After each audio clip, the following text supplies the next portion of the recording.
you drew me way back.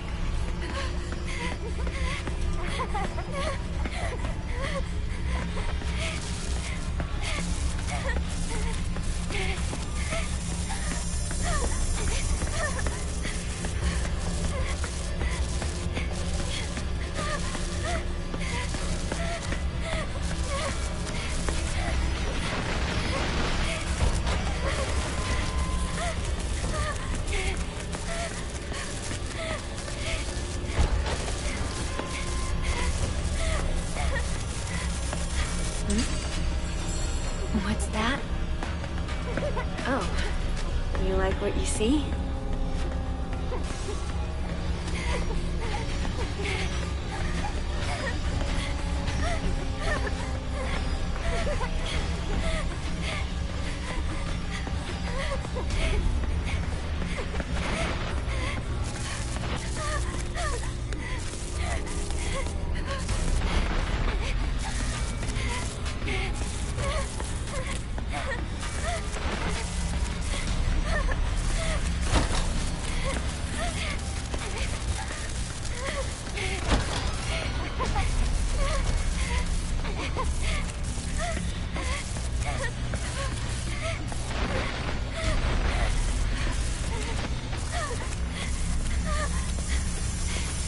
You're way too hard on yourself.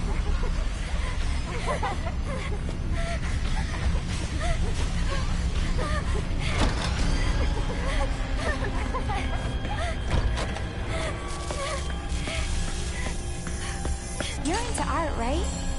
You could audit an art class. Let me out! Mom!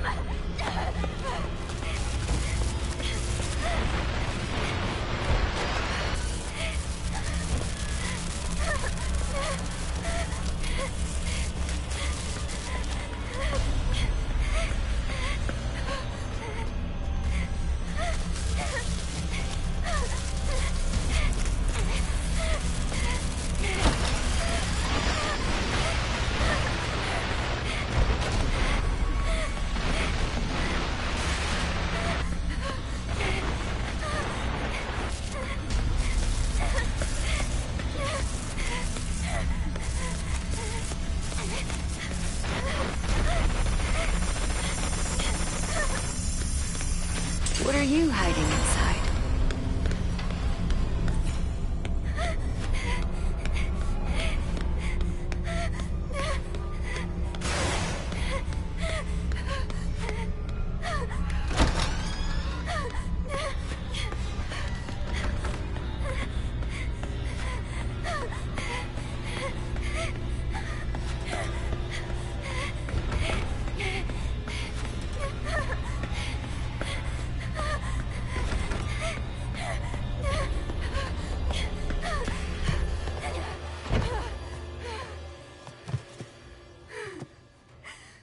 Am I gonna be alone forever?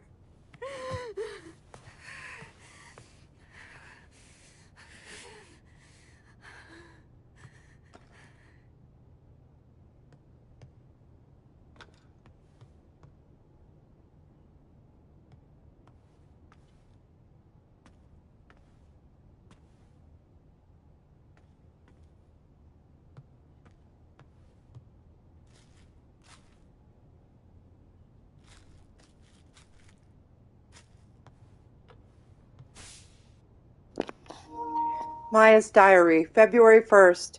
I've been really absorbed in my work lately. I decided to paint the girls who jumped off the villa roof. I'd like to think they left this place for something better. I think I might finally be free of my despair because I've never felt this inspired. I'm going to put every last bit of myself into this piece. March 4th. My roof piece is almost done. It might actually be my crowning achievement. But for once this is done, then what? Oh, but once this is done, then what? Do I have it in me to come up with something even better?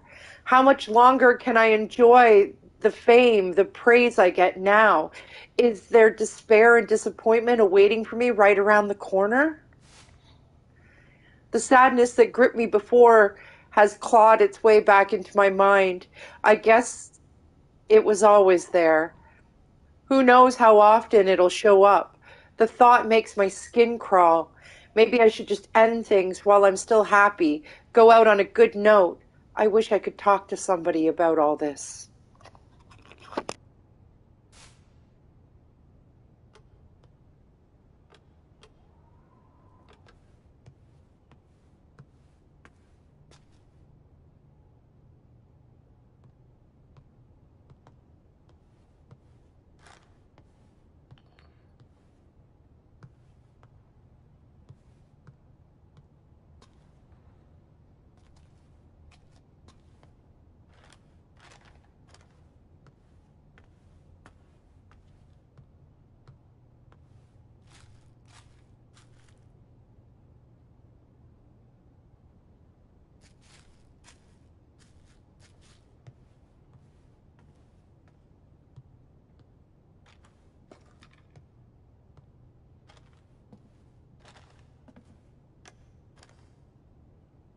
It won't open.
Popular artist found dead, cause unknown.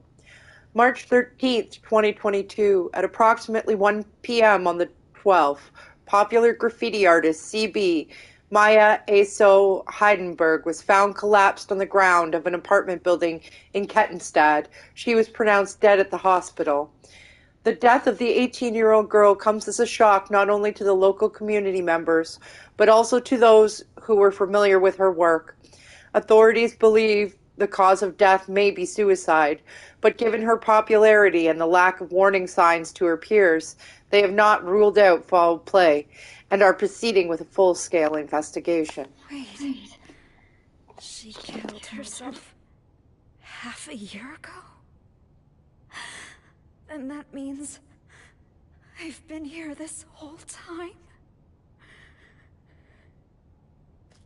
What'll it take for you to forgive me? Please, end this. Just let me die.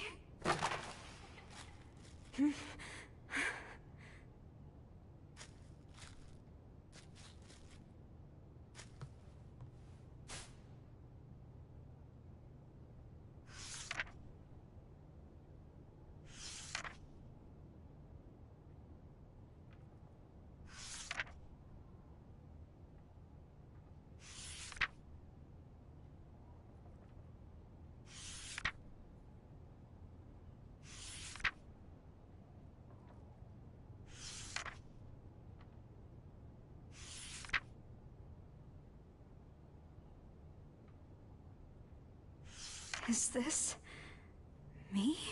When did she draw this? I want to show the hidden side of girls. Their impulses, their urges. What are you hiding inside? Don't worry about what people think. Be proud. So, she did notice me.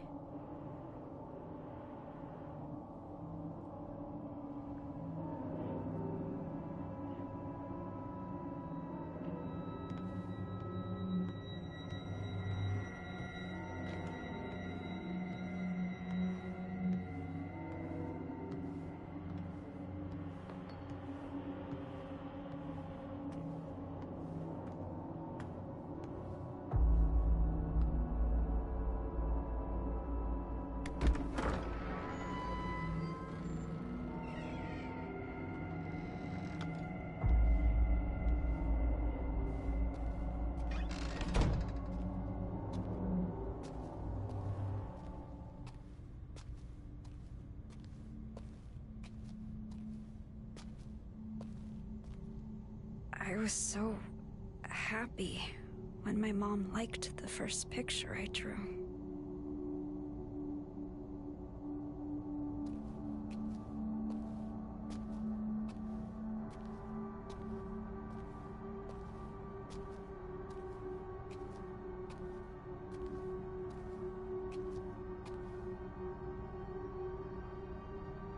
I could have had a different life, too.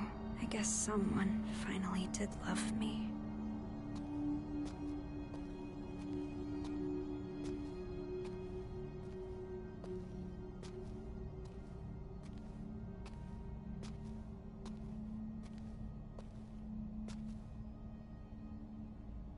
You actually noticed me.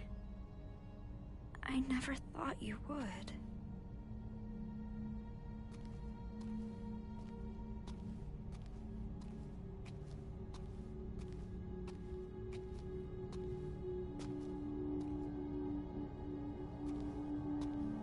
Emily, what should I do?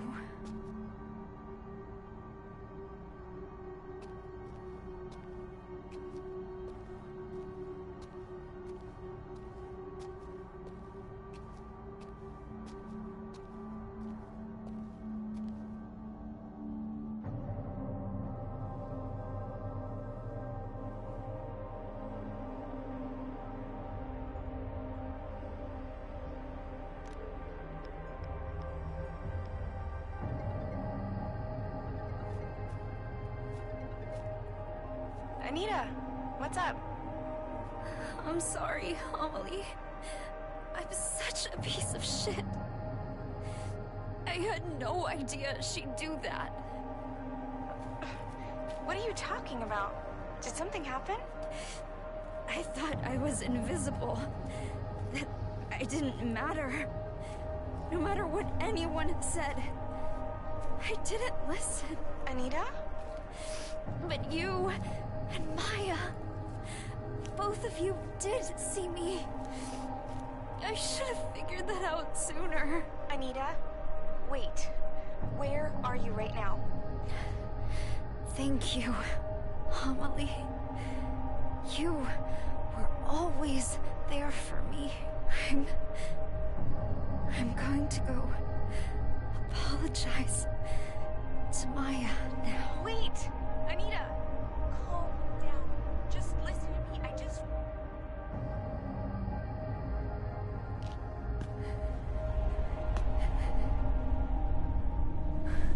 Amelie.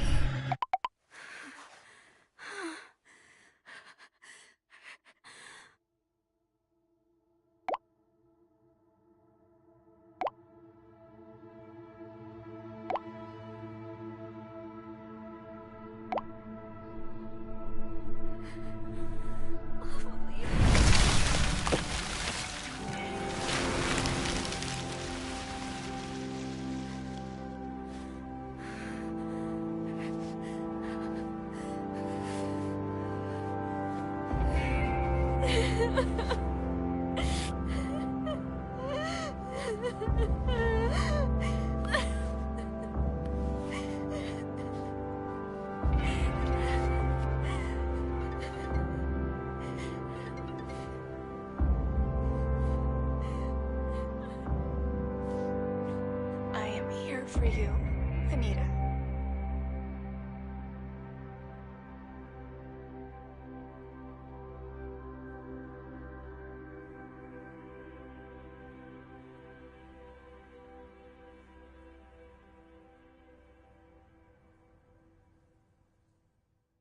Seeking a connection with others is a sign of weakness.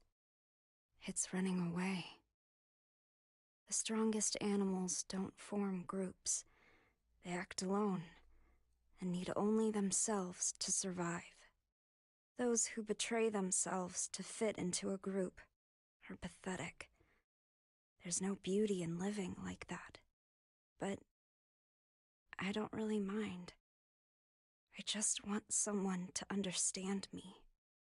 For those I love, and for those who love me, I want to keep moving forward and never look back. to 18-year-old me.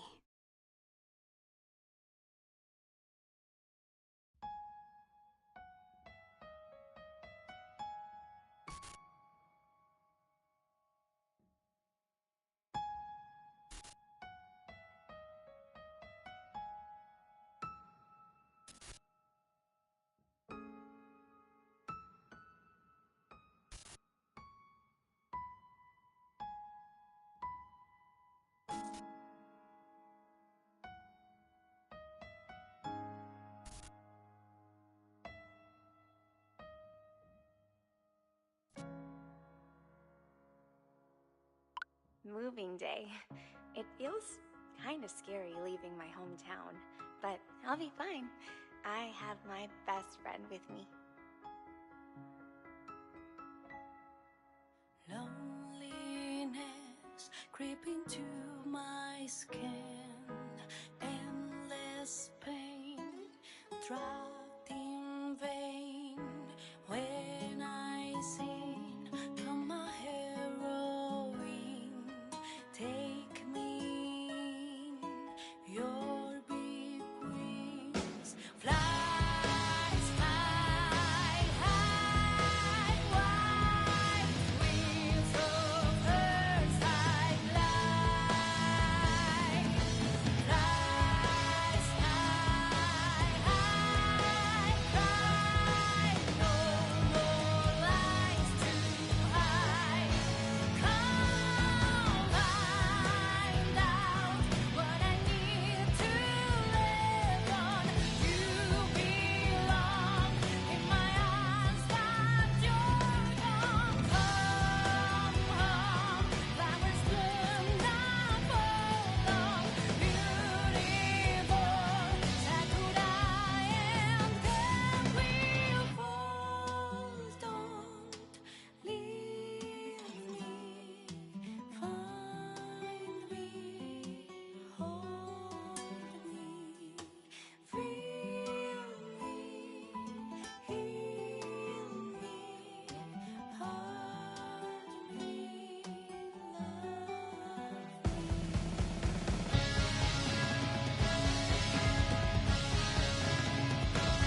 Ooh, beating it changed the entire title page.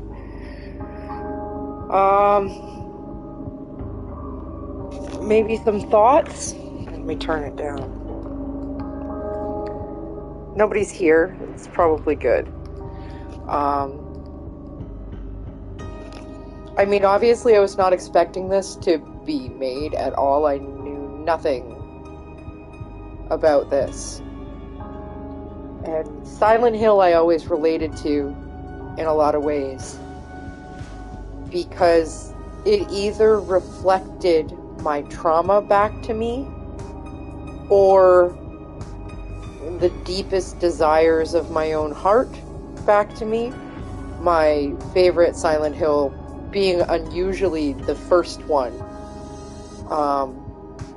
And me realizing in the future, after analyzing and therapizing, getting therapy for my own traumas, that a lot of the reason why the first one is my favorite is because of a deep desire in my heart to have a father that would protect, that would go to the ends of the earth to protect me, and take care of me, because I don't feel like that was my dad. I feel like my dad traumatized me a lot and didn't protect me from other people traumatizing me.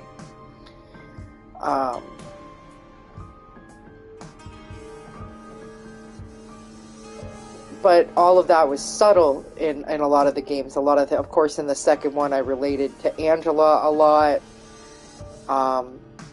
But it was all more subtle. I didn't realize these things until later in life, when I actually started to reflect on my own past and the meaning of my own trauma. And then the Silent Hill games that I love so much, it became so much more potent, and their meaning so much more powerful, and my connection to them so much more powerful. This one is much more overt. In like, those games were very subtle in showing you the trauma or whatever. This one was much more overt. Maybe that's because it's targeting a younger audience, because I mean, with me playing the other Silent Hills when I was younger, I didn't get it. I didn't get the subtlety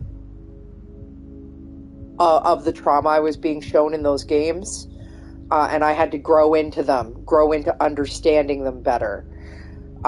So that might be why the trauma in this Silent Hill is a little more overt. They're trying to target a younger demographic. Sometimes when you're younger, you need these themes like thrown in your face. That being said, that maybe now I might enjoy something being a little more subtle. Maybe the young people need it thrown in their face. For me, though, there was a lot in this particular game that really related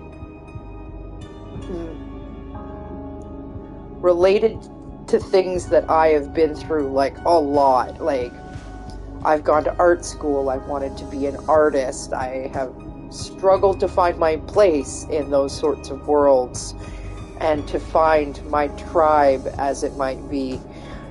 Even a lot of the trauma shown with, like, the mother and the degradation of the home, and just strange things that relate to things that are personal traumas to me. Like, I have a channel where I intended to do videos analyzing that sort of relation. Why do I relate to this piece of media? What about my life does it reflect back to me, and what trauma does it help me come to terms with, because it's showing that to me? And that's why I connected with this piece of media. And maybe I should get back into it, because this game has really kind of showed me that often the things that we love, that's what they do. They reflect for you your own experiences back at you. And considering what we've gotten out of Silent Hill recently, which is like a big old zip-up since PT, and Ascension didn't capture me. I was quite disappointed with Ascension. This was really good to me personally, and that may be because of the things that I personally relate to in this story.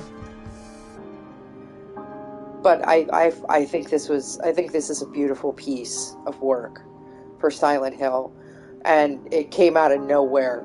There was no expectation on this, say like the remake. I didn't even know this was coming, and it just kind of blew me out of the water with its intensity, its invocation of emotion.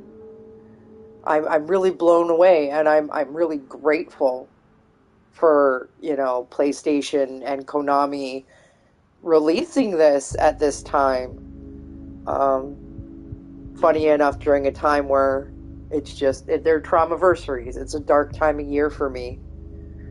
And despite the fact that it's reflected some of my traumas back at me, it has also reflected the fact that I have things now that I didn't have previously that I am so grateful for. So grateful for. I do appreciate that they have brought back the composer. I'm going to get his name wrong.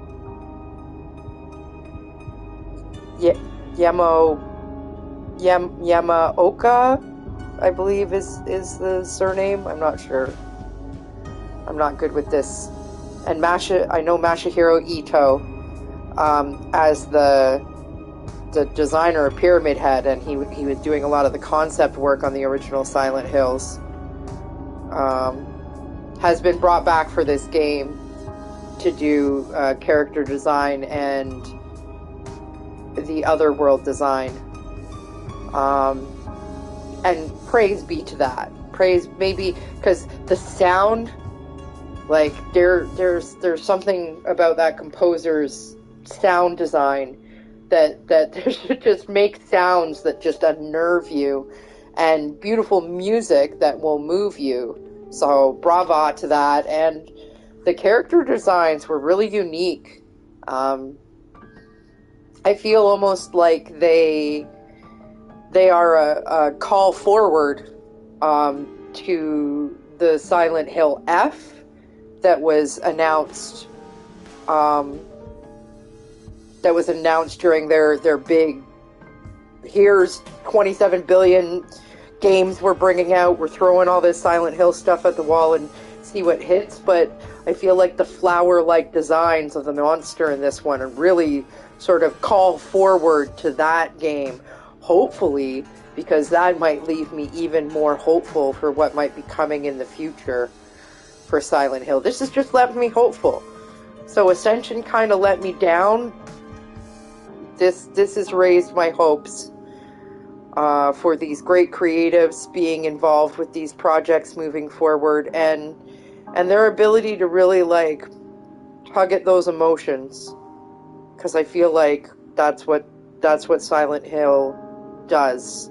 Silent Hill is meant to be a reflection of our own pain and our own suffering as humanity back to us. And this really checked off a lot of that. With a different tone. It doesn't necessarily have the same tone as those earlier Silent Hill games. It definitely kind of draws its tone from like PT, but I mean, PT was looking like it was going to be like a step forward for the franchise, and I mean, I was really upset when they canceled that game. Like it was really sort of like a key moment that I still look back on brokenhearted. So I'm glad they could bring some of that forward and use it here, representationally, visually, and tone-wise. Whew. I think those are my thoughts. not sure what else to say, other than if you get a chance, play it. It's good, man. And I might play it again, and I might make a video about it. And I don't know if it'll go up on this channel. Maybe I'll put it up on both channels. I don't know. But for the moment, I'm going to shut down. I don't know if I'm going to boot back up into Fallout. I might, just because it's gaming time. But I've spent a lot of time gaming today, so maybe I won't. Because I spent like 3 hours in this earlier today, and I was so close to finishing it, and then my stream cut out, and I lost connection, and then I tried to get back in. I was like, no, I need a break, because it's an intense game. But I was so close, only like 20 minutes or something like that. But yeah, I'm pleased.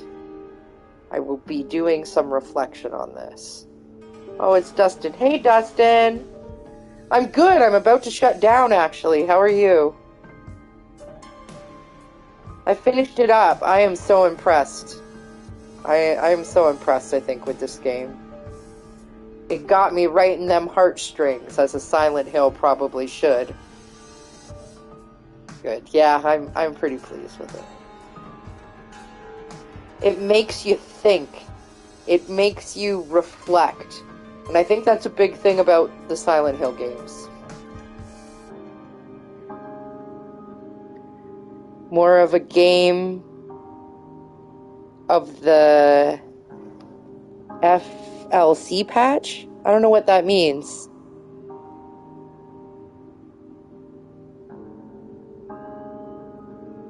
Sorry, I'm not sure what that means.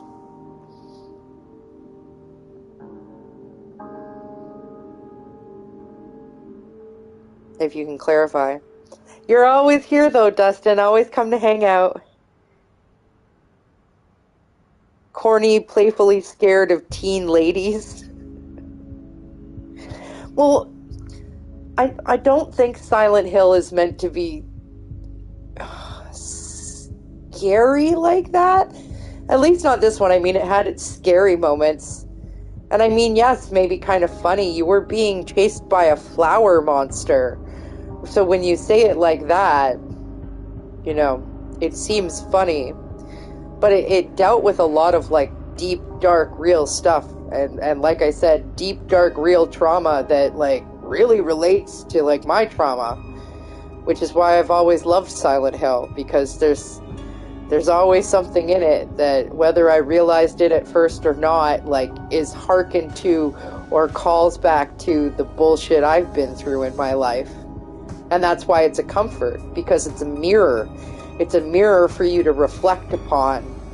And I feel like this did a good job of that, even though it wasn't subtle. You missed everything. I went through a whole, like, I chit-chatted and talked about all my thoughts on this game. But you can just go back and listen to what I said. But it's not subtle, but I think it's not subtle because it's meant for a younger audience. The Silent Hill short notes. Short notes? I went to the short message. Are you trying to be funny? Don't make fun of my game, man. I'll fight you. You want to fight about it? I'll fight you.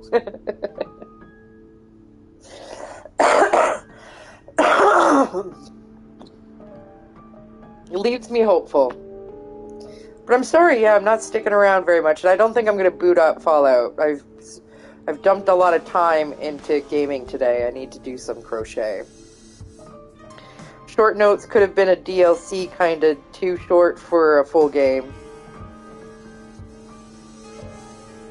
Silent Hill short notes, is that like an actual thing? I've never heard of it.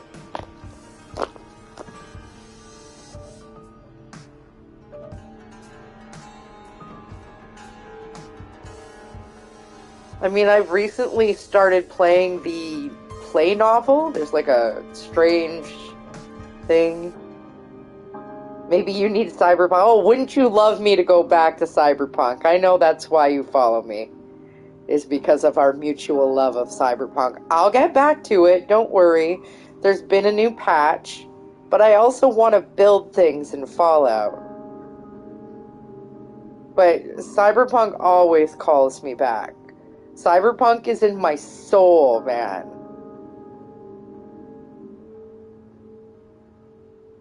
I need to get back. I need to play my Corpo. I need to play through the other endings. I need to get back to my what is it called? My God, I can't even remember anymore. My Nomad character, that's it. Nomads can get the most cars. I hear the Nomads can actually get a change to Jackie's bike, an upgrade that makes it go a little faster too. So I'm kind of excited to follow that conversation path.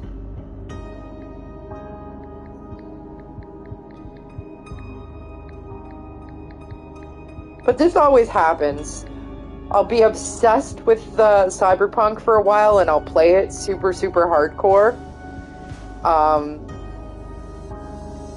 And then I need a break. And usually, most games I don't go back to. I play them through. I play them till to their end, and then I stop, and then that's it. I don't really go back to them. Even sometimes when I want to go back to them, like Prey, I never go back to them. But Cyberpunk always drags me back in, because it's that good of a game.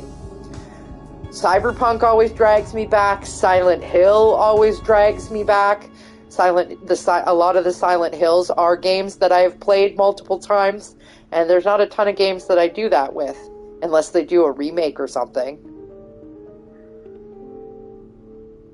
Last of Us I played a couple of times even before the remake. I mean, Fallout's now pulled me back for a replay. I didn't know if that was going to happen or not with Fallout. Also, 76 has had some updates recently, like Fallout 76, that I should check out. But I can't game that much. I don't have that much time. I might have a little more of that time this year. I might be pulling back from, like, work a little bit, which sounds really bad, but I might be just taking a bit of a step back, focusing a little more on my kid, my home, which also means that I might just have a little bit more free time to, like, focus on gaming. Because it does sustain me. What do you think of being able to change the amount of look of 2 Cyberpunk cars? I think it's a very cool addition. I haven't tried it yet. But I mean, every patch, man, they give us a little something new, right? Every time. There's something new. The last time there was the Metro, that was a pretty big add-on. Like, you cannot begrudge CDPR at all, because they've really, with the horrible launch that it had, and really I don't even think it was that horrible of a launch. I feel like it was blown out of proportion by the media at the time. I mean, literally, we were in the middle of a pandemic. Things are going to get a little blown out of proportion because nobody's doing anything, and the only thing we have is news. But nonetheless, like, if it comparatively to launch, it's a different game, it's a different beast, and it's a fantastical beast. Maybe you could apply to work with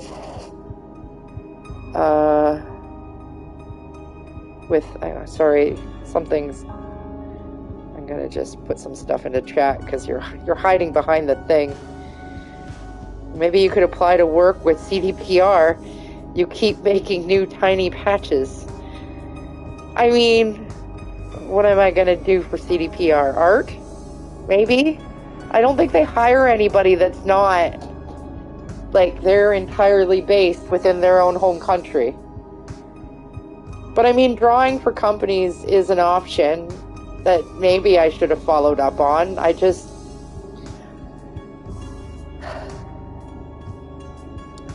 Doing art for a living is a real grind.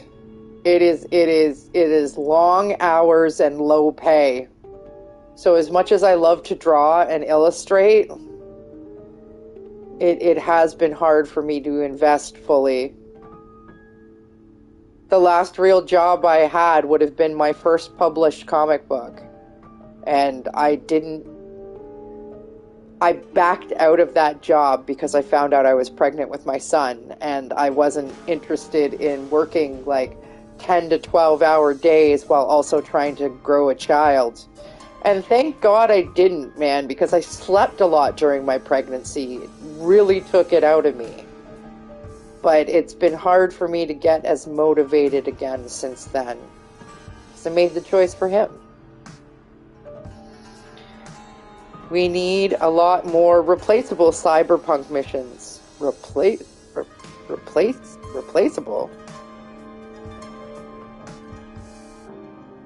Not sure what you mean by replaceable.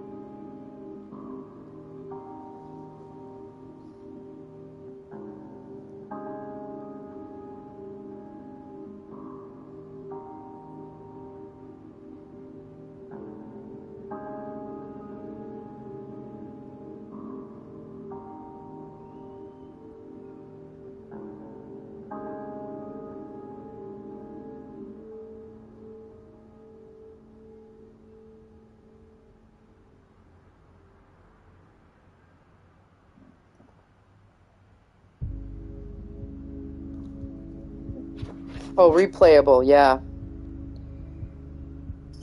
Well, I mean, even this seems to, like, it has a chapter select on it. Oh, there's only 3 chapters.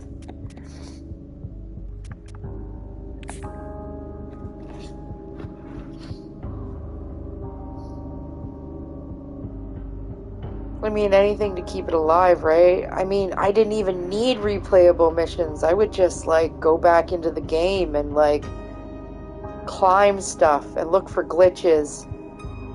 I mean, what drew me back the next time was finding out about the FF06B5 mystery. It had me glitching and searching and trying to find what that was all about. And they lied to us because there was no answers there until they patched the game. Until Phantom Liberty came out. Basically. And I still haven't beaten it. That's something I need to do in my main playthrough, is go back and beat that and get the stuff for it. But that's what I mean. There's always stuff there in Cyberpunk to suck me back in. I need to take some time and finish my Cyberpunk tattoo, because I really want to get that done. I really want to get that Maelstrom spider done. It was super cute. Super creepy. GTA 6 better have strong story mode to keep up with Cyberpunk main story. I mean, I played some GTA. Probably the ones I played the most hardcore were the ones where you were like the little dot and they were overhead. I played so much. That's the original, the first 2. The first, like, the original and, like, the London expansion or something like that. Played the hell out of those games, man. But they got too complicated for my skill level at the time. Like, now I probably wouldn't struggle as so hard. But, you know, I did then, so I never really... I'd always get to a point in it where I'd hit a mission where I didn't have the skill level to get past it, and then you're just stalled. There's nothing you can do. You're just kind of stuck. And then I didn't play the last one very much. I played it a little bit with some friends of mine because I don't like things online. The only game that I ever played to any significant amount online was Fallout 76, because I like Fallout. But I don't like the idea of having, like, real people in my game. It's a weird thing. But yeah, so I don't think GTA could do a story to outdo Cyberpunk, honestly. But am I allowed to have that opinion? I've never actually finished a GTA story. So,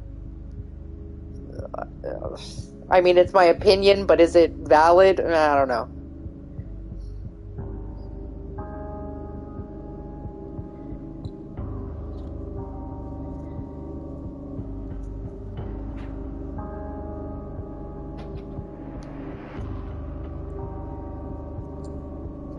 Well, maybe before this nothing stream, because we're just sitting here talking, and it's almost been an hour now.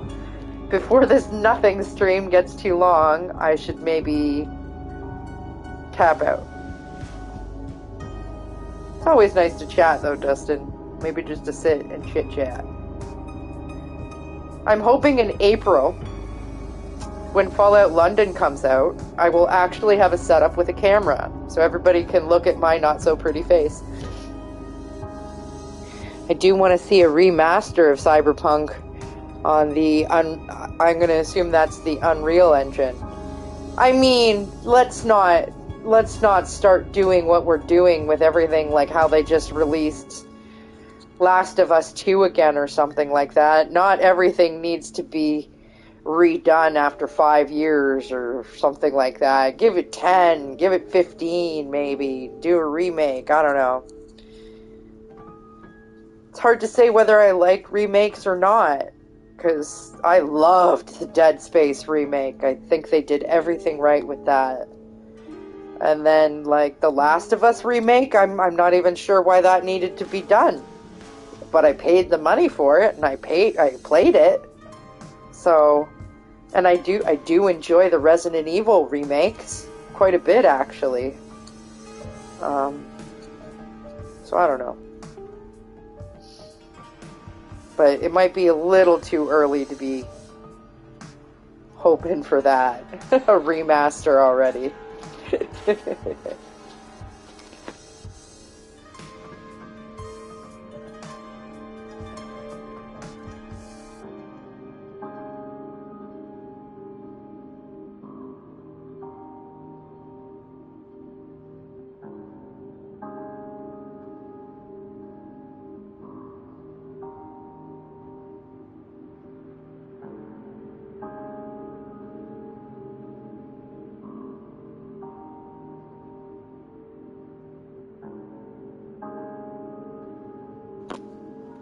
Anyways, Dustin, it was nice chatting, but I'm going to stop just sitting here on stream with a game sitting on its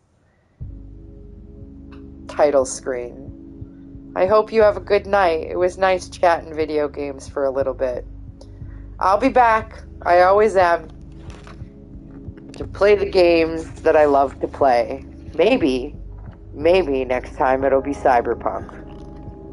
You have a good night.